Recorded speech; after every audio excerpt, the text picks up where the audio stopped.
In a Grove is an adaptation of a very famous story by the Japanese writer Akutagawa. The 7-page story tells the story of a man being murdered from 7 different perspectives. And these 7 different characters tell conflicting stories, but the most important thing about it is that the truths that they themselves believe are radically in conflict. And so the audience is left to piece together the story from the 7 different tales. The piece was really, truly a collaboration between librettist Stephanie Fleischman and I, who unfortunately couldn't be here for this version of the show. I really feel like this is a dialogue between her and I. And that dialogue is now being open to the students and, faculty at Northwestern. I think it was Chris himself who told me about this opera. I remember Chris reached out to me at some point and said, "Hey, I'd love for you to check out this piece of mine." And I was just captivated with In a Grove. Initially just by the sound of it. Like, it's a really beautiful score. And it has this like clarity and transparency and immediacy in terms of how directly it hits the audience because of how clear and simple it is. And so that drew me into the opera, and I brought it to Joachim, who's our brilliant theatrical director here at Northwestern.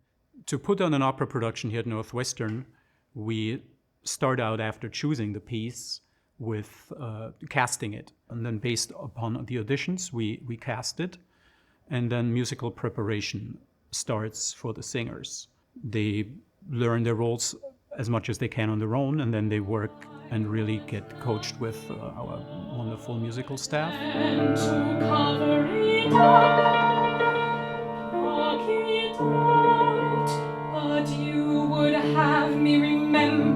Megan and I have worked on many operas together, but this is unusual and has different challenges from all of the operas that we've worked on previously. This is all Megan gets at the beginning.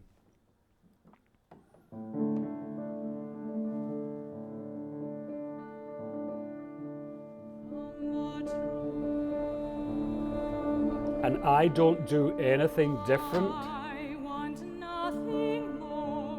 until about a minute in, when I suddenly add some notes, and then I immediately take them away.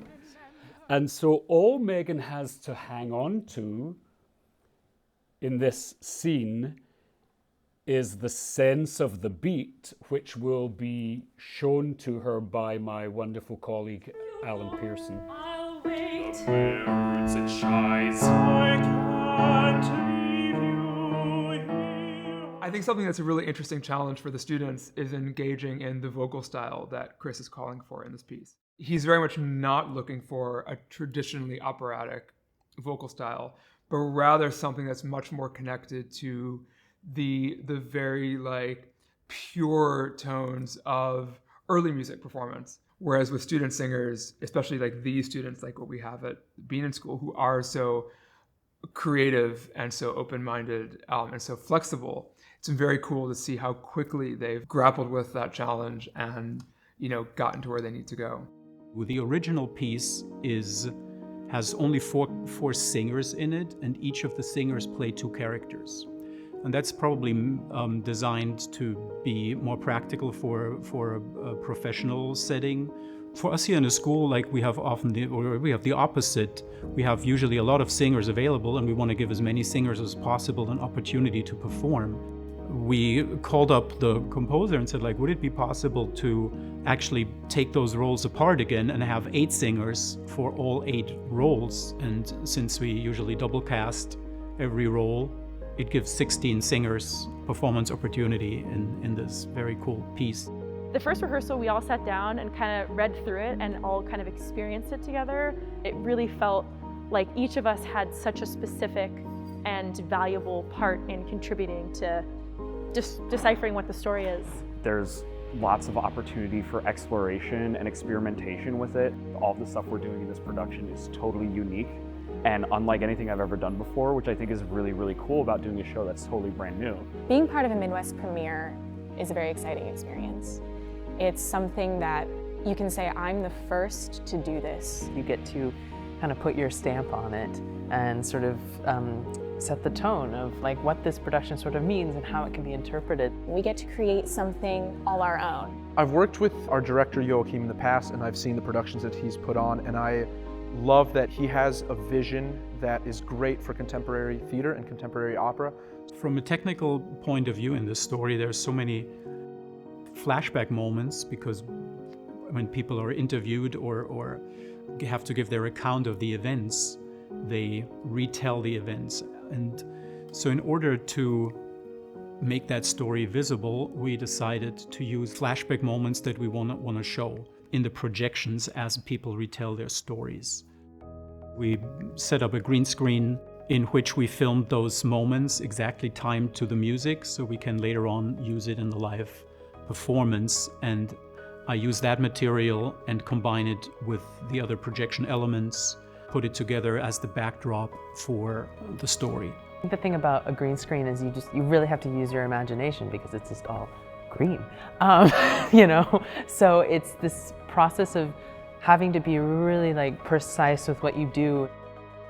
Professor Schomburger has shown me clips of what he's planning to do with the green screen, and it's looking fantastic. He has us riding a horse, and I don't know how he does that because I'm sitting on a green box.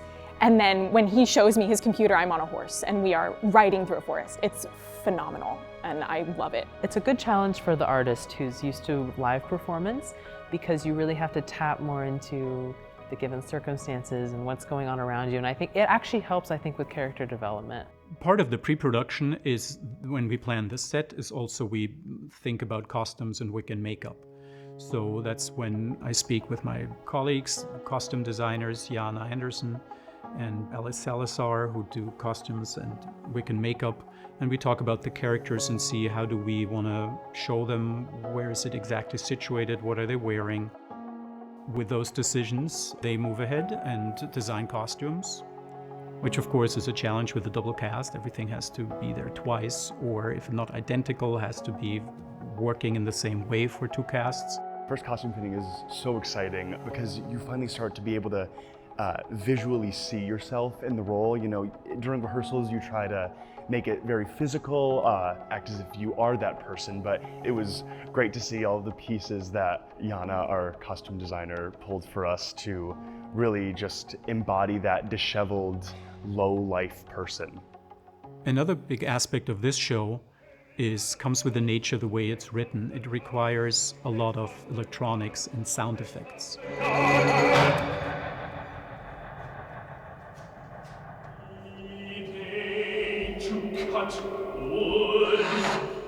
So this is a very interesting aspect of this piece, and again something great for the students because more and more modern composers use these kind of effects, and having the experience of how it is to sing with a microphone and to interpret these special needs that these pieces require is an important part, and why it's also important to produce these pieces at a school. Something that is really important to me in my work with the Contemporary Music Ensemble is to create opportunities for the students to engage with composers. That is such an important experience for students to have, like working with living composers. Having the composer Chris on campus and working with the students and for them meeting him directly is really a wonderful experience, and we're really, really happy that it worked out and that we were able to get him here. I always actually love working with students, and the students at Northwestern are very good. It's a really wonderful music school, and the quality of the performance is very high, and the dedication of the faculty to bringing new works to the students is extremely high. They've been really wonderful and open-minded and asked really great hard-hitting questions that have made me think harder about the piece myself, and had to go back and reconsider some things that I thought about and said originally, and I thought, wow, that's a really good thought about this piece, and I hadn't thought about it this way. So it's just been a total joy to work with these students. Getting to talk with the composer has been incredibly helpful for our production because we get to see from the source what his ideas were when he was writing the opera and what he was planning. There's no guessing games that you need to play in order to understand the intent behind a dynamic marking, a tempo. It opens a lot of doors for inspiration and character development. And it's also just fascinating to talk to somebody about their creative process. So those opportunities are so important for students to have, and it's a deep part of what we're doing at the Contemporary Music Ensemble. So when we finally move into the theater, everything will be put together. The set is being put up, the sound moves in, and the orchestra will be set up. So it's the next step on to the final product. Then we add costumes, wig and makeup, lighting, it's a big aspect of it. And then we have orchestra dress and tech rehearsals where everything comes together. At that point, you want to stop as little as possible. And that leads into the final dress rehearsals, which then usually you would want to treat like a performance.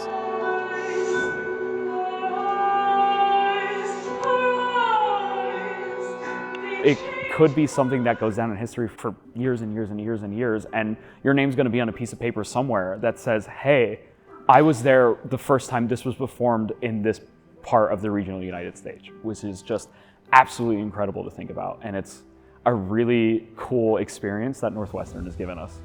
Northwestern has demonstrated these last years a really deep commitment to contemporary music. Toni Marie has been a passionate supporter and advocate for new music at Northwestern. And I feel like she really had a vision raising the level of new music at Northwestern and investing more intention into making new music at Northwestern something that was happening at the highest level. And I have so much admiration for Toni Marie's vision for what new music at Northwestern could and should be. Ultimately, every production is done for the students, for their development and for their experience. Coming to school every day, getting to work with people who coach at the Lyric, who teach Eric Owens and Joyce DiDonato and some of the most famous opera singers you'll hear of, and who professionally direct all over the nation and abroad, that's something that's really special and I will never take for granted as a student. As you move into a professional setting, learning how to be, yes, an excellent singer, but also a good colleague and someone who is easy to work with is a really valuable thing. And I think that Northwestern has really taught me a lot of those things. In the moment when you're watching the opera, you never really think about how much work goes into it and how many people are a part of it, apart from the people that are just sitting there on the stage. Between our coaches, between our directors, our voice teachers, everyone that's helped us learn the music, that has helped us feel comfortable on stage, there's so much work that has gone into it that I'm just super excited that we get to perform it when we do.